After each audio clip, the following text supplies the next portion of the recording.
Hi, friends. I'm Lisa Greenwood, and I'm back with my co host for this season, Tim Sorens. Hey, Tim. Hi, Lisa.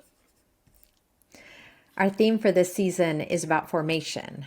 What is formation, and what is the church's role in formation? And we're learning so much through these conversations, and I hope you are too, dear listeners. This is a good time to say that we love hearing from you. If you're not signed up for our email, check out our show notes for a link. I didn't also, I'm sorry. I'm not. Um, so is there a link to sign up for the email in the show notes? Yes. Okay, I'm going to say that again.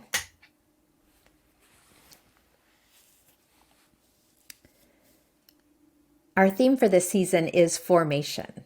So we're talking about what is formation and what is the church's role in formation and how is it changing. And we're learning so much through these conversations, and we hope you are too. Now is a good time to say that we love hearing from you. If you're not signed up for our email, you can find a link in our show notes. And when you get those emails, you can reply directly to me. Let me know what's rising to the top for you in these conversations. One of the most important pieces of this that we'll explore today with our guest is about the role of institutions in forming people. And I'm wondering, Tim, what your take is on how institutions form us. It's such an interesting question, isn't it? How do institutions form us? I think it requires probably a bit more thought, and I'm glad that we have Anne as our guide in just a little bit. But I guess I would say that my bias, because it's always more fun, is to be thinking about movements and momentum and revolutions. But the truth is that both underneath any kind of movement and arguably kind of like on top of it is the gift of an institutional frame. And I'm more convinced than ever that if we do not sustain healthy institutions that are really Yes. clear about what they are for, that the movements that we long to be a part of, to see, are just not going to be possible. So I think that, in a sense, at their best, institutions help cultivate movement and momentum towards what, for our purposes, what God is doing. I think that's true with all institutions based on their telos, but I think they're really important. I think that we need to talk about them more, and frankly, with more more of a gift, or you could say even like an asset-based approach to institutions. They get a lot of flack for good Nice. reasons, but I think we have to be honest with how important they are. Yeah. Yeah. Nice. So, in our last season, we talked a lot about this. We talked about institutions as separate, really, from the structures that hold the institutions, but that the institutions themselves are the carriers of core truths and values and practices, right? And so, what you're talking about, I think, are those institutions that create the framework, right, for the common good, for the formation of people and societies, and so we do need institutions, and the church, not the structure of the church, not the denominational structure or that sort of thing, but the institution of the church and local churches. I mean, they hold those core truths and values and practices, and they offer us opportunities to be formed and shaped. And when those institutions are silent, they have abdicated their role, their very important role right now. And so I so appreciated this conversation with Anne today, and we touch on this in our conversation with her. So I'm looking forward to you all getting to hear her. But before we jump into that, Tim, will you give us her bio? Yeah, I'd love to. Anne Snyder is the editor-in-chief of Comment Magazine and oversees Comment's partner project Breaking Ground. She's the host of a really incredible podcast I love called The Whole Person Revolution, and also co-editor of a book called Breaking Ground, Charting Our Future in a Pandemic Year. That came out in January of 2022. Before leading Comment, she directed the Philanthropy Roundtable Character Initiative, It was a program seeking to help foundations and business leaders strengthen the, quote, middle ring of morally formative institutions. You can see how we get into that in a second. Her path-breaking guidebook, The Fabric of Character, A Wise Giver's Guide to Renewing Our Social and Moral Landscape, was published in 2019. And she's published pretty widely, including the Atlantic Monthly, Washington Post, Bittersweet Monthly, and of course, let me redo that. She has published widely, including the Atlantic Monthly, the Washington Post, Bittersweet Monthly, and of course, Comment. So, Tim, when we were dreaming about who could be part of this season, you very quickly mentioned Anne as being the top of your list. So, will you say a word about why you've been inspired by her and why she's such a great conversation partner for this topic? I got to know Anne about a year ago, and very quickly I understood why she's such a gifted leader, editor, writer, because how she pays attention to the world around her, to other books, to other people, I think is actually quite particular. I think that she has a unique eye and lens for seeing the kind of undercover hero in a lot of places. She has been formed, as she's going to talk about, with a very like global imagination. And ultimately, I find her to be both in person, in her writing, and certainly in conversation, an incredible host. She just exudes hospitality and welcome. And I just love being around her. I think that she's one of the more important leaders of our day. And so I was thrilled that she agreed to be on this podcast. Great. Me too. Me too. So let's listen to our conversation with Anne. Anne, thank you for being with us. We are so excited to have this conversation with you.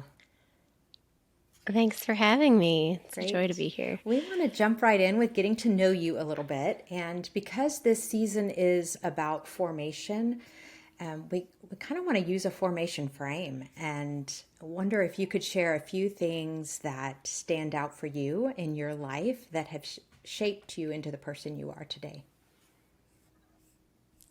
Sure. It's funny, believe it or not, I actually haven't gotten this question much, which is ironic because I wrote a book on the backs of asking this question to like hundreds of people a number of years ago. And I was telling someone this recently at like a wedding reception, a former military person who had served in the military. And he was interested in questions of formation because he had been part of such a thickly formative institution that was vast, I think unusually vast for our age. And he was like, let me turn that on you, Anne. How have you been formed? And I found myself like a little bit looking for words for some reason. So usually we don't turn the mirrors to ourselves. So I got a little practice. So I will say this. A few key things I'll just mention. The first is I was really lucky. I grew up overseas as a kid. I was born in the U.S. in the Boston area, but shortly thereafter lived in Hong Kong and then Australia until my early teen years. And that was its own exposure, I think, to sort of what I call like Eastern cosmopolitanism. My father was in finance, and so we were kind of in those diplomatic circles. But my mother had grown up the daughter of linguists and more specifically Bible translators in the Amazon jungle. So our apartment was like completely defined by indigenous artwork and Quechua flutes and hearing stories about growing up barefoot and a little bit of not scarcity. I don't think they knew that they didn't have a lot as children. But so I kind of felt like just in the imagination that was around me, it was very global, it was very cross-cultural. Relationally, it was quite Asian. And that would follow me even moving to Australia and then kind of throughout my life, different seasons of deep embeddedness for me in Korean worlds to then Vietnamese Jesuit worlds to Hong Kong Chinese and sort of that capitalist mindset and all that. So I'm grateful for that. But then the sort of animating heart of the home was very Latin. And even though I sound super American and look like this, and I am this, I guess European heritage, that something about that kind of cross-cultural ambiance from a very young age was pivotal. And then a few other things, I think having again, through my mother's line, a grandfather in particular who himself, at fairly unusual for his generation, starting in the 40s, really bridged worlds across the equator, across sort of high and low, the heads of state in Latin America to indigenous tribal leaders, who bridged it linguistically between Spanish and an indigenous dialect, and then ultimately was part of some ecumenical renewal unity work between Catholics and Protestants in Latin America in the 60s and 70s. I think there's something about his witness to me that I didn't really become a Christian until high school in a very secular environment back in the US. But there was something about watching this faith play out in a way that was extremely incarnate, actually very non-Western in many ways, that stuck with me. And fast forward, I think a key enunciation moment happened in college. I had this chance to help.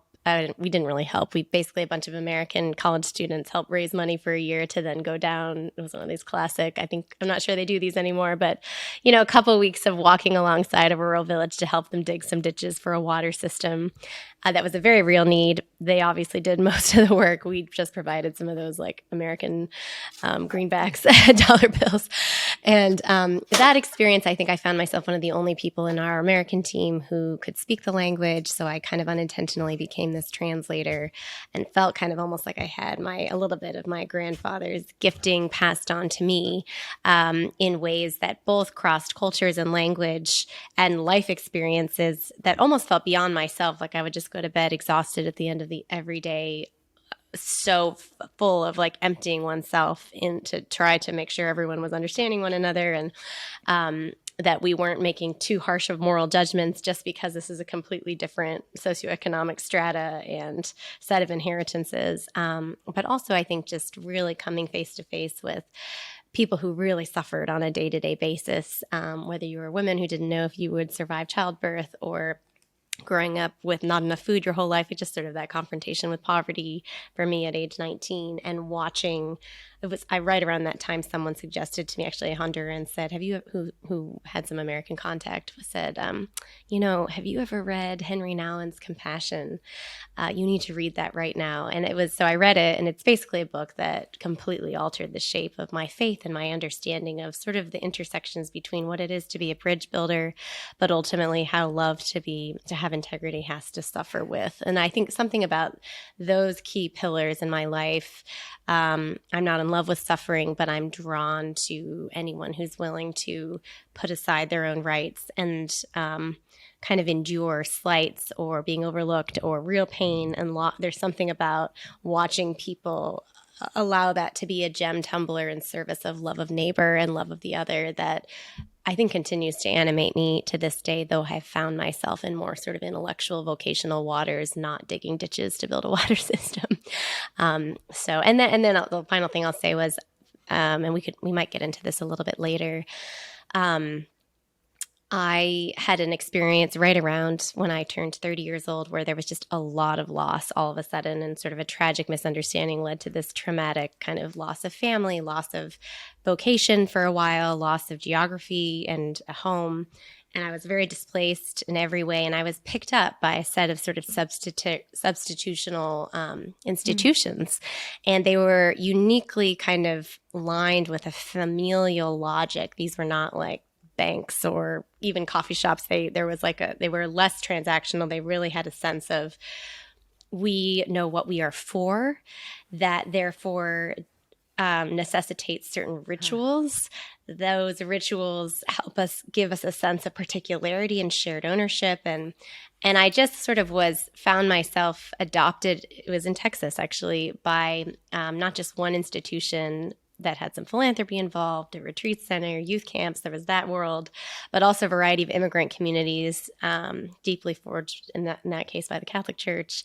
And I think I just suddenly, because I had my own roots stripped away for a period of time, I suddenly realized how much I had taken for granted, how institutions really do shape us. And I became very interested in kind of that invisible, powerful part of life that we, in an American context, we often think is unsexy or should be eradicated or blown up. But actually, like, maybe our institutions don't need to stay the same. But if we can understand the gift that they are to us, maybe that's the place to begin. And if we can name some of the deeper principles at work in a healthy organization that save people and provide a bridge in times of displacement and loss, maybe that's where we need to begin in this century of so much institutional distrust.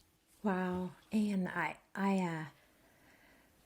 first of all, thank you for the gift of that thread that has gone through your life. And one of the things that we've been talking about is how we are always being formed, all of us, all the time, right? And those of us who are deeply committed to the work of the church really believe that the church has a role that, and not necessarily the organizational structure of the church, but the institution of religion has a role to play in forming us and forming human beings and helping us to work for the common good.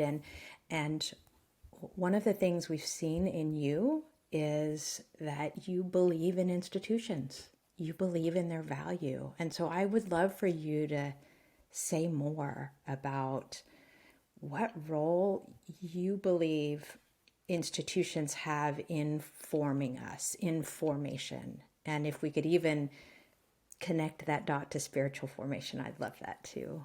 But the role of institutions. Oh, sure. Yeah. And, I think so many sectors that have been anchored in large institutions, possibly the military as an exception, in the U.S. at least, are obviously going through so much combustion right now. And there's many legitimate reasons for that combustion. And there are reasons why people have lost faith and no longer allow themselves to endow, whether it's, the Catholic Church with moral authority, or the New York Times with moral authority, or the city police department with moral authority, et cetera, the big banks. We can all point to the historical plot lines that led to this moment of kind of reckoning and shakeup, higher ed, and its sort of complete surrender to meritocratic norms at the expense of what it means to be a whole person and formed as a whole person, not just a brain on a stick, all that. But I think I see all of that, and I sometimes interrogate it in my own writing, and I'm sympathetic. I am right on the line between millennial and Gen Xers, so I am enough of a product of my own generation to be skeptical of institutions. But I believe in them because, and I think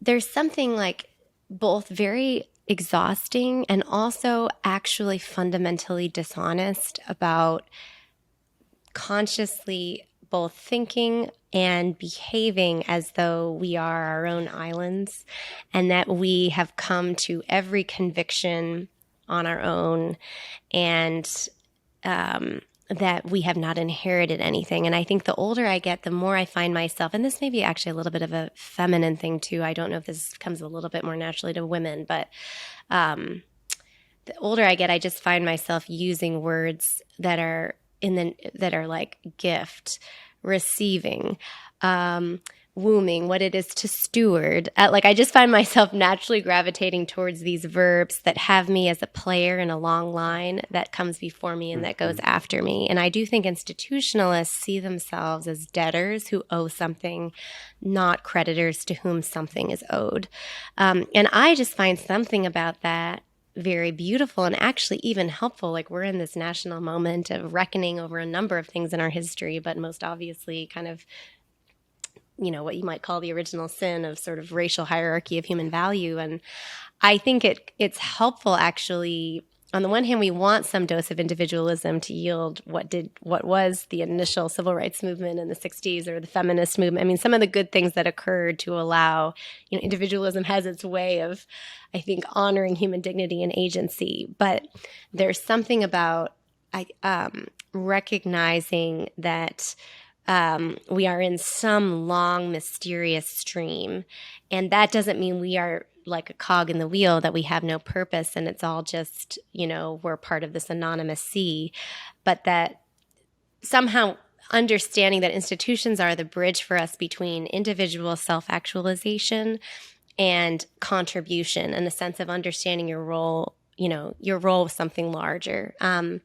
And I think that another thing, and this is not all original to me, there's a wonderful book that sort of gets overlooked sometimes by a man, I think he was at Georgetown, called Hugh Hecklow. I don't think he's living anymore, called On Thinking Institutionally. And he talks about how we know this work. The Thank rules. You. Yeah.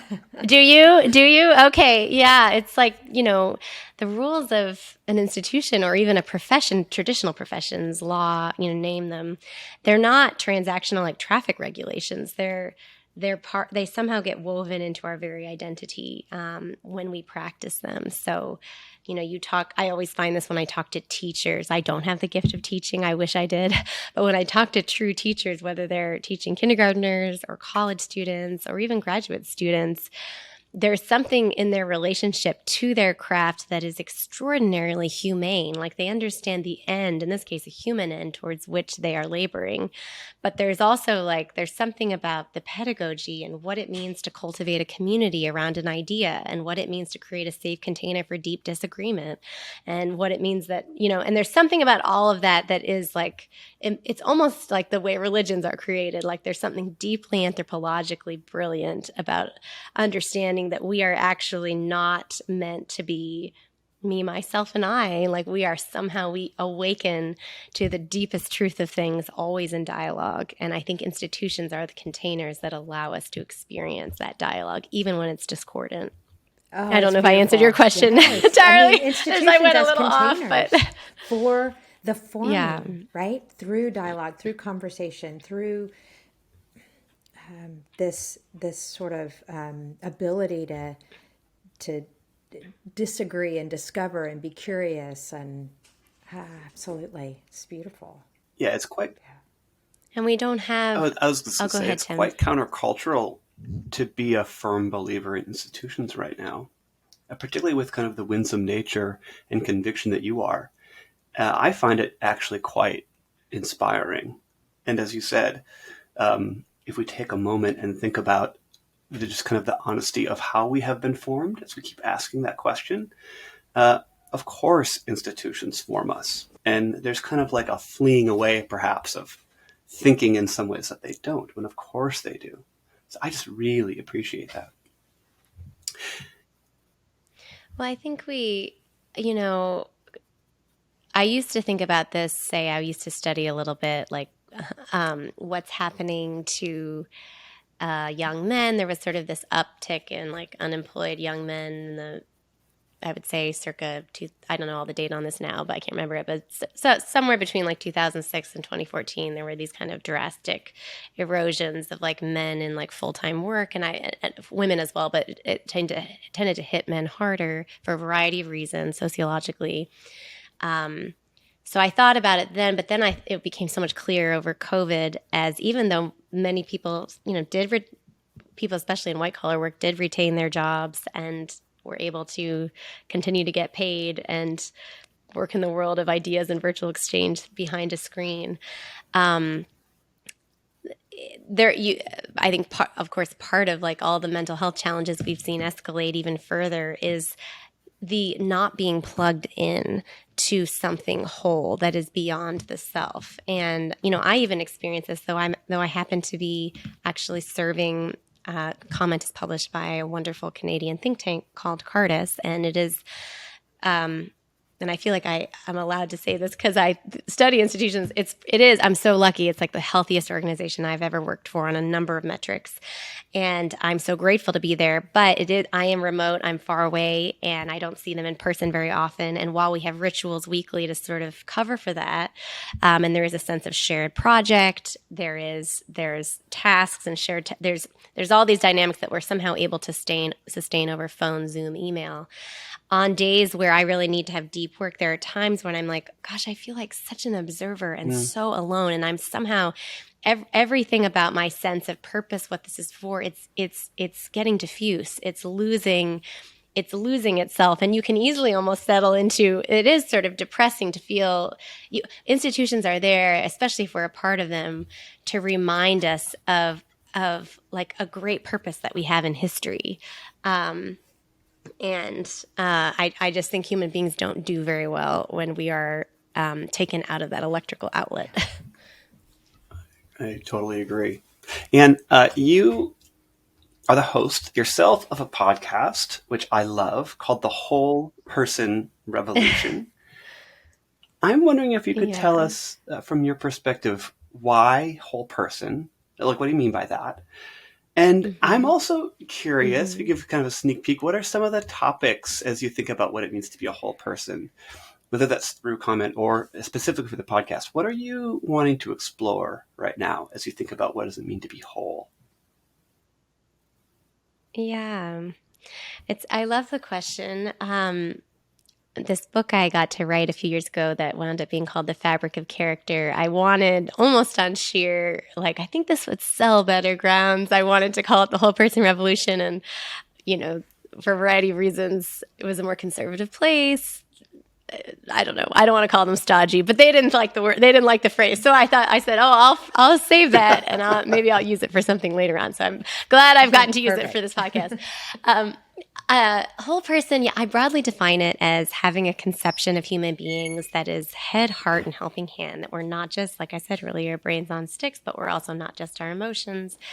Maybe the soul, but not everyone believes that we have souls, but for those have a theistic perspective, the soul maybe gets closest to somehow describing this like integrated way in which we live. And what's exciting is it seems like whether it's studies of trauma and things like the body keeping the score, it does seem like we are in this age, we're in an age of so many contradictions, but one of the good sides of what also feels contradicted by all the nudges in our culture and of our technology is does feel like we're in this time of like a humanistic renaissance, including from, very much from the most kind of secular quarters who don't have a transcendent frame of reference, who want to say, no, we don't just like reactions against post-Enlightenment, Western, arguably maybe more masculine ways of thinking, that has a place, but we want to say no, but we're also more woven together. And there's like a big shaggy unconsciousness that actually drives most of our decisions.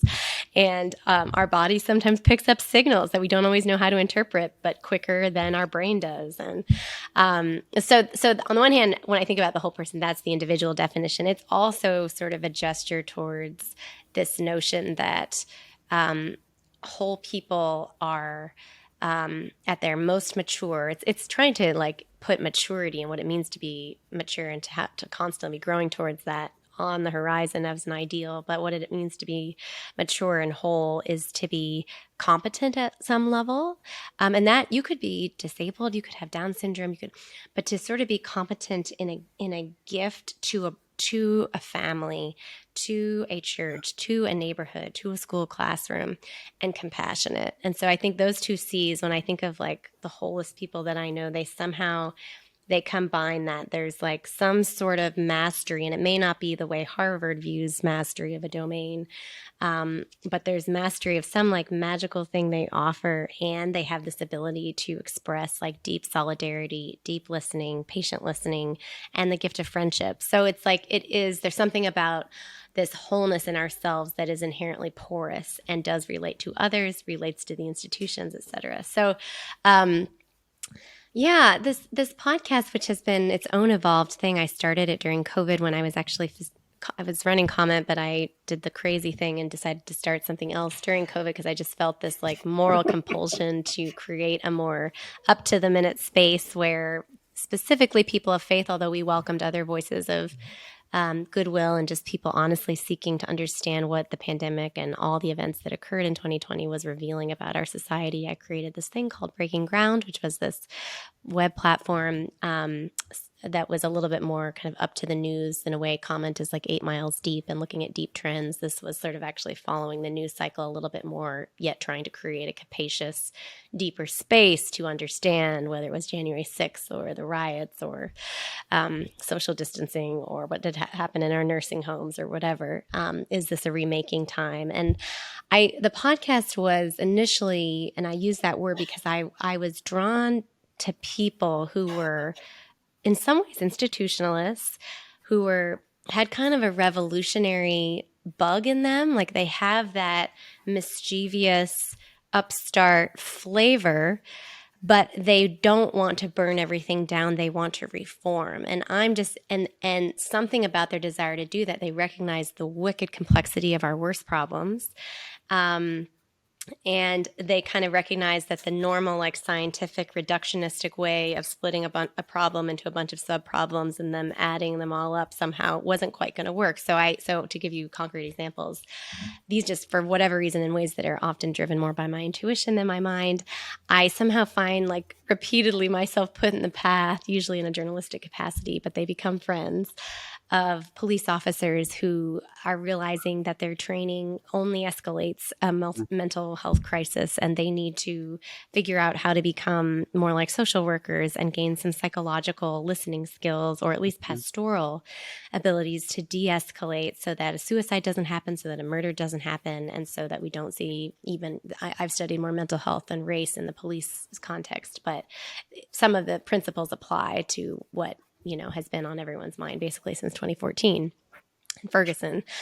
So I interviewed right off the bat, especially right after George Floyd was killed, a couple of police officers in San Antonio who have wound up becoming these mini little lights, not even so many anymore, in their department, and is rippled across to departments all over the country, where they have a series of they call it crisis intervention training. They've literally almost discovered a new vocation while they are still in uniform. Their weapons are concealed under a t-shirt, but they are they're relating in their jobs more like brothers to people in great duress. And I just find that fascinating. How do very macho men learn how to sort of shift themselves to actually be much more solutions oriented and not just continue sort of on a trajectory where we're stuck as a city or as a sort of culture war around policing. So that's one example. And I view them as growing into becoming more competent and more compassionate, to sort of get back to the whole person definition.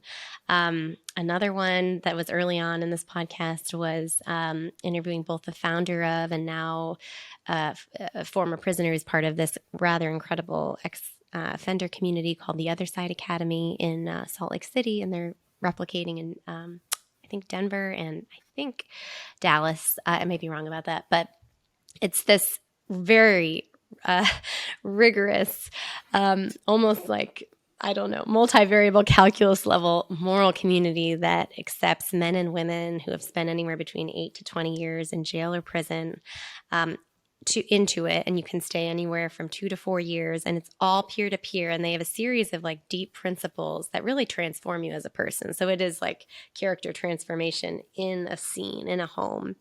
And I was just interested in this notion, especially during COVID and during this time of social isolation, and on the one hand feeling like we're all in this together, but then vividly in our politics and elsewhere that became evident that wasn't so real, that we were really in it together. And so I was interested in at micro scales, can I flesh out the disciplines and graces involved in a logic that says you are being saved by this very community that you yourself have to save. You save the community that is saving you. It's always this dialectic. And what does that look like concretely in this case in a facility where people have had extremely messy stories and lives and have been publicly punished for their mistakes.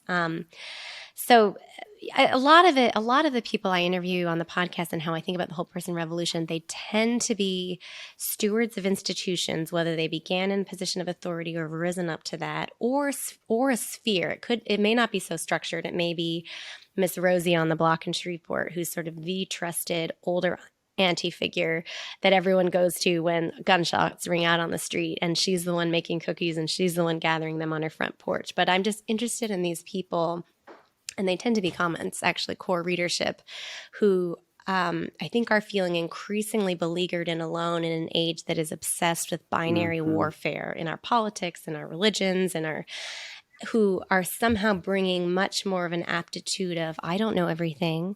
I know relationships are paramount, and keeping relationships healthy are paramount. I also believe in truth telling, and I do believe that not all relationships can just flourish without some moral undergirding. We have to sort of try to understand the suppleness of a shared truth, a horizon of the good.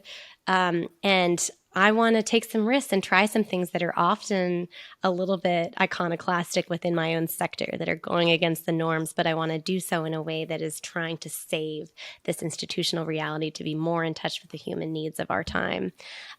So it's a little like broad, but I still love the title, and I do think I try. If say the people I'm interviewing are not themselves necessarily, don't necessarily emanate full wholeness yet in their being, because of course we're all works in progress. The way that they're thinking about their vocation and the sort of communal challenges they're seeking to meet with great honesty, but also persevering hope. There's something about that that I just think is worth sharing and teasing out in the particulars of their I situation. love it, Anne. You're like a champion and connector for these revolutionary institutionalists, which, yeah. Hey, that's I a new love it. phrase. I Oh, Yes. you like said that, it. I mean, Tim. well, maybe I'm just putting them together, but revolutionary institutionalists. I feel like you Thank have a sixth sense for finding and connecting and championing in them. And as you said earlier, you. um, Oh, the folks who are obsessed with the binary warfare tend not to be as attracted to you, and vice versa. But the amount of just sheer beauty and good that is already happening, I feel like you've got a special eye to see. And so, whether they're on podcast or through comment, thank you. through conversations like this, it's just such a gift in such a exhausted and anxious kind of broader culture, which is also deeply formative, to be reminded of these ordinary heroes. Yeah, thank you. So grateful. Yeah. Yeah, no, thank you. And I'll say, and you guys can edit this out because I don't know the audience of the podcast exactly, but I genuinely feel, I don't say this glibly, but it is just one of those weird, like God kind of helps you out on your vocation. And I really feel like I have just time and time and time again, it's like little whispers of calling confirmation. Like somehow these are the people I continue to meet. They're often not in the spotlight. Aspen would never invite them to the Ideas Festival, very rarely. Like they're not in that tier of like sparkly, shiny people who get all the glory about, whether it's on altruistic grounds or success grounds or saving the world grounds. But I somehow feel like I get this insight into the wise ones who suffer their way to really serve our world. I would argue serve and keep our democracy alive. And that's really not my doing. I don't know why. I just too consistently luck out in crossing paths, and I have been given eyes to see. And I think the main question I ask these days is how, speaking of institutions and how institutions can kind of overdo it, insofar as I steward a little institution, albeit a magazine that is a different kind of institution, how thickly and intentionally from the top or from the center of something like that do you try to coordinate all these people? Do they need to know one another? Should they? Or is that just more homework? Like, how do you think about actually helping equip them and connect them where in a way that's deeply valuable, life-giving, ultimately it lands in friendship for its own sake and not any other end? And that's the questions I'm not quite sure how to answer these days, but I think Tim and you and I share that desire and like love of what can happen when people feel united and feel like what they're doing is named for them, either through a story or a moral vision. And then they meet others who may be in a totally different sector, but the logic that is animating them is very similar and how they can learn from one another. But I think I'm just not sure these days, well, if there's some new, almost like a new church unfurling here, a new form of the kingdom unfurling, what does the coordinating role need to look like? Because I'm not sure it's like top down, but there does need to be some organizer or multiple organizers. So this goes back to conversations you and I have had, Tim, but I don't know the answer to that question. And Anne, really, you're speaking into exactly why we're having this conversation, because what we're aware of is that the church has a really vital role in forming folks, right? Forming human beings and Yeah. and even making a difference in communities. And yet we have narrowly defined that. We've made that what happens on Sunday morning or the weekend worship experience or in Sunday school. And hang on just a second.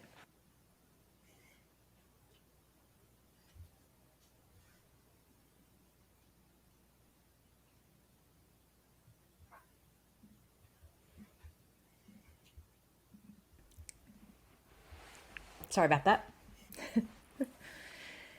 So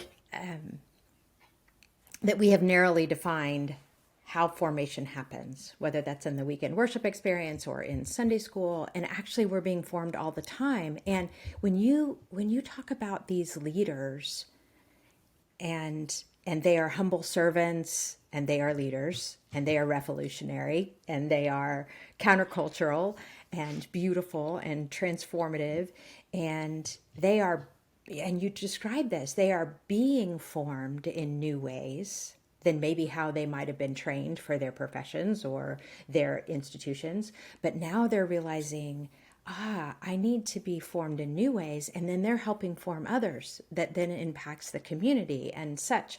And so I guess those porous lines between what the church calls its to do and how human beings are being formed, which actually isn't that the purpose of religion, right? Is to form us and shape us to be the human beings that we're called to be and to transform the world. And so, like, liberating that formation, unleashing it, blurring those lines, creating more porous intersections with what it means to be human and to be a part of the emerging and flourishing common good.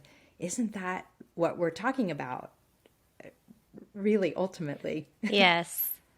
Yes, I think we are. And I struggle with this. I'll say a few things here and you can chop out what you want. But I recently, someone I really respect and who's actually Greg Thompson, who's captaining this welcome table for us, which is a series, so far a written series, but we might do a video. It's sort of interweaving hospitality, the culinary arts, civil rights, and how hospitality can be this sort of surprise when done really well, can be this surprise, like not weapon, but it's like we're always trying to combine, okay, if our age is obsessed with like battles and war, how can these things that are technically the opposite of that not play by the same rules, but actually serve as a more powerful puncture? So anyways, it's sort of a series about that. And we happened to be planning something the other day, and he said, just in passing, he was like, you know, a lot of like evangelical elites don't go to church. And he said that in passing, and I don't actually use the word evangelical anymore, like a lot of people, not because I've gone through some massive deconstruction, that's its own conversation, but for many reasons, it just feels like it's become a very useless word in the American context that describes a political identity more than the adjective I think it's meant to be, to describe a spiritual fragrance and set of practices. But I was thinking about that statement more broadly as someone who has probably grown, and maybe I've become more Catholic in this way actually, because a lot of these people I just named, that was like a smattering of all the people that I feel like have come to my life as gifts, who are in so many different ways humbly serving as agents of repair in their context, whether that's geographic or institutional. They feel in some ways like my church, except that often, there's not shared place. There sometimes is, but I would say more broadly, like all these people are scattered all over the place. So the sense of my own accountability to them outside of conversations and me trying to be helpful to whatever they're doing is lower. And so there's so many things I could say, because I'm thinking a lot these days about, like, insofar as I'm trying to create this like hidden or not so hidden irrigation system behind a certain kind of person that tends to be animated by faith, but doesn't have to be out there, that are like serving our common good along these metrics. I'm thinking about that in my local place, which is DC, which is a very quirky local place because it's not only local all the time.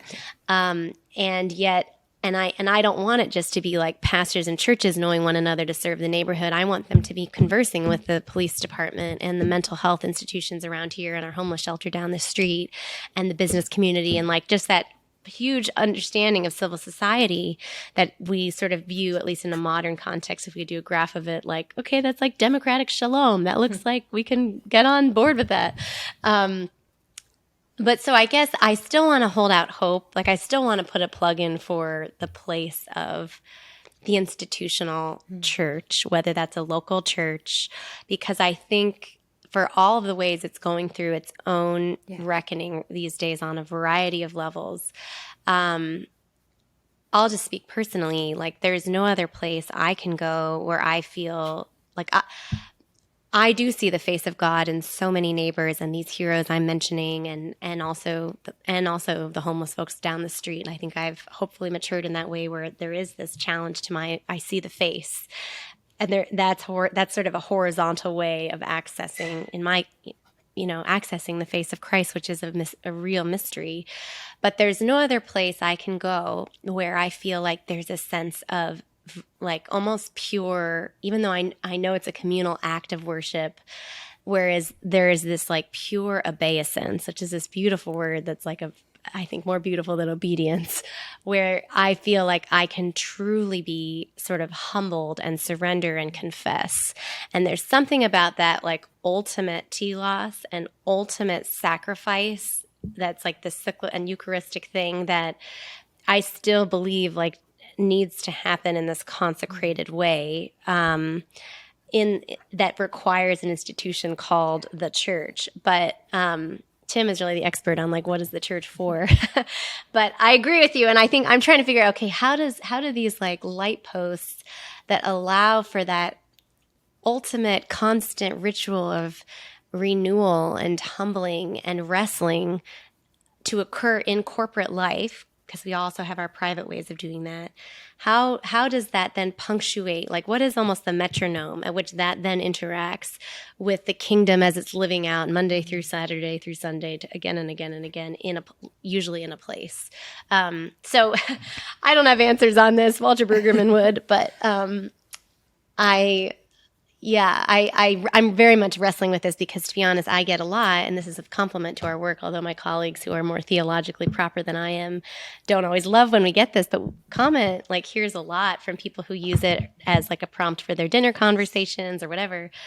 They'll be like, this is better than church, Anne. Like, this is like amazing. It's so sacred to like actually sit down, read it myself, discuss it with someone else.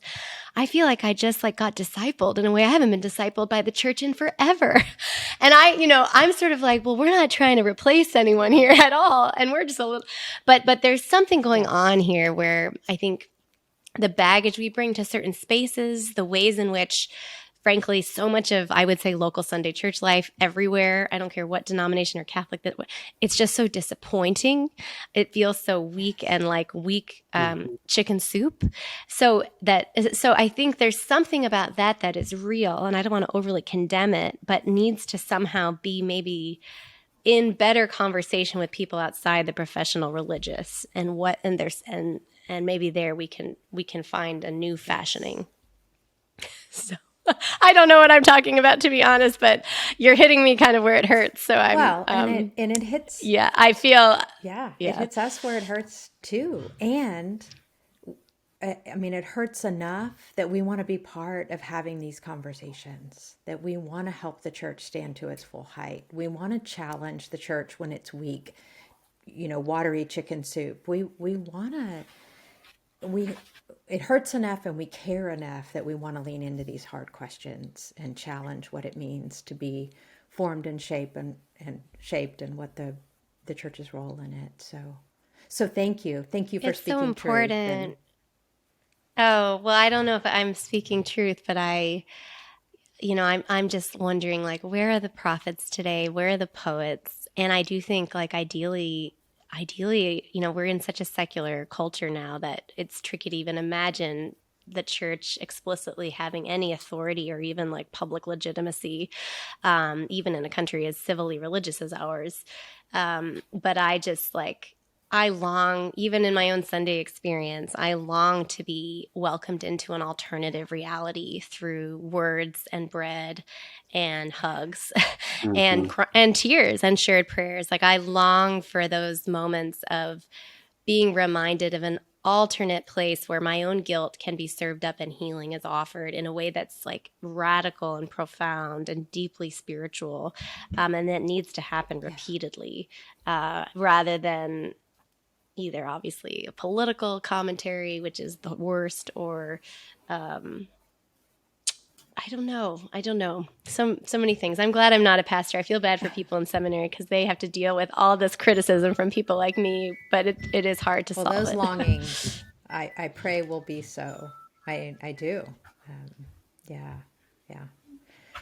We are asking all of our guests a final question, and that is, what is one way that you're being formed right now, and what difference is it making for you? Oh gosh. Well, to be honest, and I'm not happy I'm answering this way, but and I will answer on a positive note, but I think I'm a little worried. There is something right now. It's funny when you're a weaver of people, which I guess I am a little bit, and I'm probably growing into my leadership legs of toggling between having responsibilities to sort of cast intellectual vision but also run something, and there's something here. I am like in the business of celebrating community, trying to understand how healthy communities work. What are the institutions' role in fostering flourishing communities? What are the pictures we can paint of that? That's like where joy is. But it is in some ways you're still often observing, and you're kind of playing this connective tissue role, and it can feel like in our age, because of how busy everybody is, that we're there's just not quite a sense of like shared labor all the time. So I think I feel some these days like the pace of trying to serve the needs, and this sort of deceit, this lie that comes to you, that where you wake up and you're like, it's up to me to save the world and serve all the needs. I feel the needs so so powerfully. It sort of makes everything start to feel like you can just to survive. You get into survival scarcity mode, and it makes everything feel like a checklist, even prayer.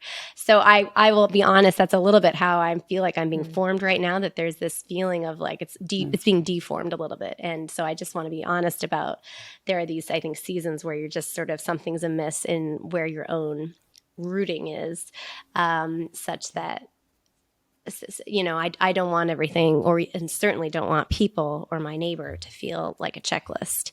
But that's like the sort of bearing in logic of our day. And so that's something I'll acknowledge. This is so recent, but I'm just going to mention it, and it may be so politically incorrect. So again, full editing privileges here. But I've been, for the last few years, I have been asked here and there to reflect. It's sort of an unusual thing for me to be asked to do, but I have said yes. I've been asked to reflect on like what it is to be a woman in public, or a little bit in public. I'm not massively public, but a little bit. And I didn't ever used to think very much about gender. And I think more recently I've said yes to these opportunities because in different milieus, whether I've been in pretty conservative, more male milieus, or more lefty, or name your politics, let alone in the sort of religious life, in a city like DC, which is like pretty ego-driven and policy-oriented and top-down solutions and who's who, all of that, of course, the warfare, competitiveness built into our like political muscle structures of imagination. I have sometimes felt like so alienated from the reigning ways of doing business, even though I believe in excellence, and I believe in good grammar, and I believe in deadlines and all of that. But I have been like grateful, even, and you're really not supposed to talk about gender these days for all the obvious reasons, but I do think there's something about having a chance to sort of think about things like the spiritual mothering of social movements, and what, not necessarily women, but like the feminine spirit in the world. Is there still, in many ways, perhaps, is this a time when that is like particularly welcome and needed, whether you want to equate that with hospitality or a surrendering of ego and a willingness to think more in terms of we in relationship, what it is to create safe space, what it is to nurture, like all the sort of adjectives you might typically associate with the feminine. So I've just had some people very recently introduce me to, this is the ending. It's not a practice, but in the context of like living too full of a life lately, a touchstone that has been so illuminating and nourishing for me has been getting familiar with, she's a woman by the name of Alison Armstrong, who I had never heard of. I think she was big in like the 90s and early 2000s, but just has this, like, she studied like gender differences deeply. And I've been sort of listening listening to her stuff and it's been resonating about, so this is going to, I feel self-conscious because I'm not typically like a gender person, but I think I've just been thinking about what is the place for hospitable leadership today? And is there something in the way that kind of female instincts for gathering and not hunting, like from an evolutionary perspective, has a particular call in our moment? And there's something about that I'm leaning into, because I think the more I study history, where you don't actually often hear a lot about the women who were involved in various movements and involved in kind of redemptive social change. But the more I'm like peering beneath the surface of things, I'm just encouraged, and I feel like, okay, so it's just something I'm meditating on. You can delete that entire last part if you want. I love hearing this. And honestly, Anne, so here I'm 2 months into this new role, and I'm the first woman to lead this organization, this 85-year-old organization, right? And I'm not, I mean, like you said, you're not typically championing, gender rights or equity, or although I hope we embody it in all that we do and say. But I've been thinking, what does it mean to lead as a woman and be my own full person in this role, right? To think about collaboration and hospitality and and it's nothing about what has gone before, because I've learned so much from those who've gone before, and I want to embody that too. But I want to be the fullness of who I am, and not try to be something that's been expected. So I'm actually really encouraged by your words, Anne, and this journey that you're on, and that you're being formed right now by these things. Me too. Yeah. Thank you. Well, good. Thank you. Absolutely. So, and thank you for being with us.